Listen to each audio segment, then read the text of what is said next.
Assalamualaikum warahmatullahi wabarakatuh. Jumpa kembali bersama saya dalam channel Manasik Haji Gratis. Bagi Anda yang baru saja berjumpa dengan channel ini, saya mengucapkan selamat datang, ahlan wa sahlan.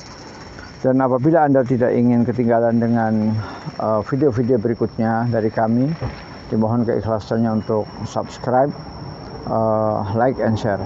Baik, saya doakan kepada semua para pemirsa, semoga kita semua dalam keadaan sehat walafiat, tetap dalam lindungan Allah Subhanahu wa taala.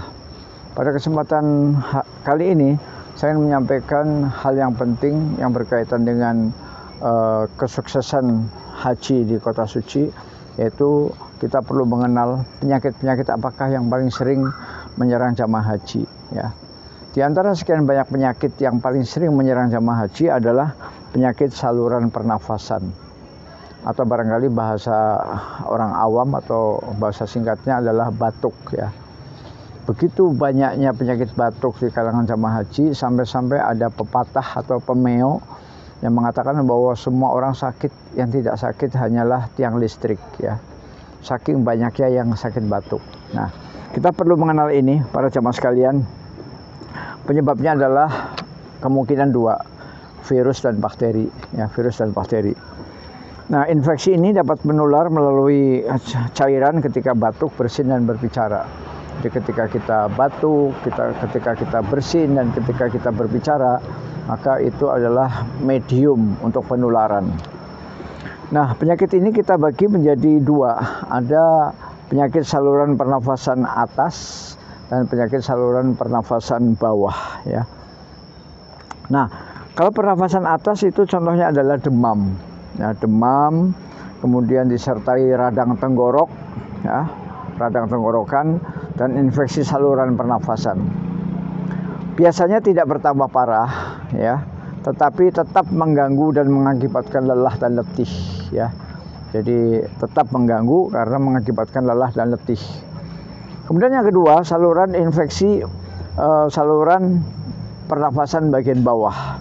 Ini yang disebut dengan infeksi paru-paru. Nah, penyakit ini jarang terjadi. Tetapi dampaknya lebih berbahaya, lebih serius. Gejalanya adalah batuk yang disertai lendir. Jadi kalau ada batuk dan ada lendirnya, maka ini harus segera waspada. Kemudian badannya panas dan sesak napas. Nah, jadi kalau sesak napas, badan panas, batuk disertai lendir, maka ini harus segera untuk ditangani. Jadi jangan dianggap remeh. Bagaimana cara pencegahannya? Cara pencegahannya sangat mudah. Yang pertama, tidak berbaur dengan penderita dan menghindari pemakaian peralatannya. Jadi kalau kita tahu ada si fulan atau si A yang menderita penyakit ini, baik itu saluran pernafasan atas maupun bawah, maka kita untuk tidak berbaur dan menghindari pemakaian peralatannya. Ya, baik itu terutama peralatan makan dan juga handuk, ya. Kemudian sebisa mungkin menghindari situasi berdesak-desakan. Jadi usahakan bisa menghindari situasi yang crowded, berdesak-desakan. Itu yang terbaik. Yang ketiga adalah menjaga kebersihan tangan dan hindari menyentuh kelopak mata dan hidung bagian dalam. Jadi usahakan tangan selalu bersih, ya, cuci tangan dengan sabun, dan untuk tidak menyentuh kelopak mata dan hidung bagian dalam. Jadi hidung bagian dalam dan kelopak mata bagian dalam. Kemudian yang keempat, cara pencegahannya yaitu atau cara meredakannya, tidak minum air es atau air yang sangat dingin. Selain itu, tidak menghadapkan badan yang masih berkeringat ke AC secara langsung. Jadi kalau Anda berkeringat, ya, walaupun di video-video lain saya katakan bahwa kita di Arab Saudi jarang berkeringat, ya. Bukannya tidak berkeringat, tapi keringatnya langsung menguap, ya, karena begitu keringnya udara di Saudi. Nah, apabila kita berkeringat, maka jangan langsung menghadapkan badan kita ke AC, jangan, ya. Nah, apabila Anda ingin meminum air itu, diusahakan kalau misalnya air zam-zam, Anda lihat pada galon yang tertulis not cold, ya, not cold. Ya, sebab kalau not cold berarti tidak dicampur dengan es, ya. Tapi kalau tidak ada keterangannya not cold, itu berarti dingin, ya. Artinya pipanya itu memang dialirkan ke es, ya, sehingga air zam-zam yang keluar itu sangat dingin ya, sangat dingin. Jadi carilah yang tertulis not cold. Kemudian yang berikutnya adalah vaksinasi khusus, terutama apabila saluran pernafasan yang bagian bawah ini perlu vaksinasi. Dan vaksinasi ini tidak untuk semua orang, tapi untuk orang-orang tertentu saja, yaitu pneumococcus ya, pneumococcus. Nah, kemudian apa yang harus dilakukan jika terserang demam dan influenza saat haji? Ya, apabila kita sedang haji, kemudian kita demam dan influenza, apa yang sebaiknya kita lakukan? Ya, yang pertama adalah perbanyak istirahat. Penderita hendaknya cukup beristirahat dan menunaikan manasik pada malam hari jika memungkinkan, dan sebisa mungkin tidak terkena sinar matahari langsung. Jadi usahakan istirahat yang banyak ya.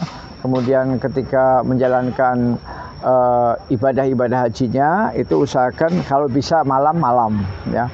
Kecuali kalau terpaksa harusnya nggak ada masalah. Dan diusahakan untuk tidak terkena sinar matahari langsung. Kemudian yang kedua, perbanyak minum air. Ya, perbanyak minum air, yaitu minum air yang hangat dan hindari minum air dingin dan es.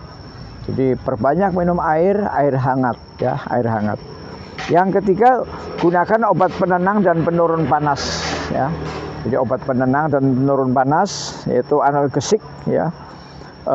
Yang obat ini insya Allah secara umum aman ya, apalagi yang berisi paracetamol. Jadi obat penurun panas analgesik yang kita kenal dengan paracetamol insya Allah itu aman. Jadi itu bisa digunakan. Kemudian yang keempat, gunakan obat batuk hanya pada saat darurat saja. Jadi jangan sedikit-sedikit kita beli obat batuk ya, karena kita khawatirkan efeknya tidak baik. Maka kalau sangat darurat silakan menggunakan obat batuk ya. Batuk itu merupakan reaksi alami dari tubuh untuk mengusir virus. Sesungguhnya Allah Subhanahu wa taala sudah menciptakan sebuah mekanisme bagaimana tubuh ini mengusir virus ya. Nah, cara mengusirnya adalah dengan batuk ya. Artinya dengan batuk itu seharusnya kita bersyukur karena virus itu terusir.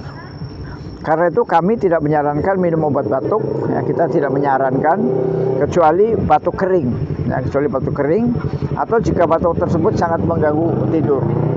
Jadi kalau batuknya sangat mengganggu tidur barulah kita minum. Kemudian yang kelima, menghilangkan penyumbat hidung. Ya, biasanya hidung kita itu tersumbat. Nah, bagaimana cara menghilangkan penyumbat hidung? Yang paling bagus adalah teteskan air hangat ke hidung yang mampat. Ini yang paling bagus. Ya, bagus dan aman. Bagus dan aman. Teteskan air hangat ke dalam hidung ya.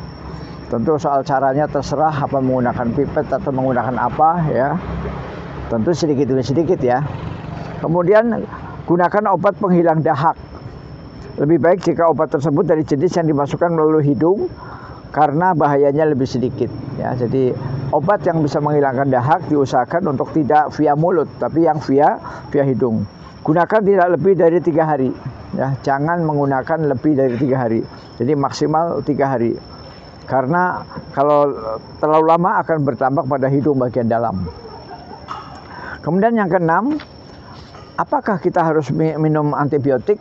Nah, ini ada pro dan kontra. Ya, ada pro dan kontra. Nah, kami sarankan, kalaupun kita sudah lewat dari 3 hari ternyata tidak sembuh-sembuh, dengan izin dokter atau dengan resep dokter, kita sebaiknya minum antibiotik ya, agar segera kuman-kuman yang nebeng itu bisa segera mati ya, karena biasanya penyakit itu disebabkan oleh virus, kemudian bakterinya itu numpang ya, bakteri itu numpang nebeng.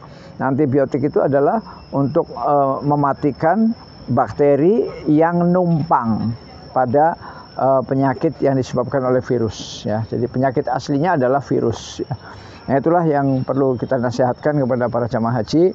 Insya Allah dengan nasihat-nasihat ini kita bisa lebih ringan dan mudah untuk menjalankan ibadah-ibadah selanjutnya. Wabillahi taufiq wal hidayah. Assalamualaikum warahmatullahi wabarakatuh.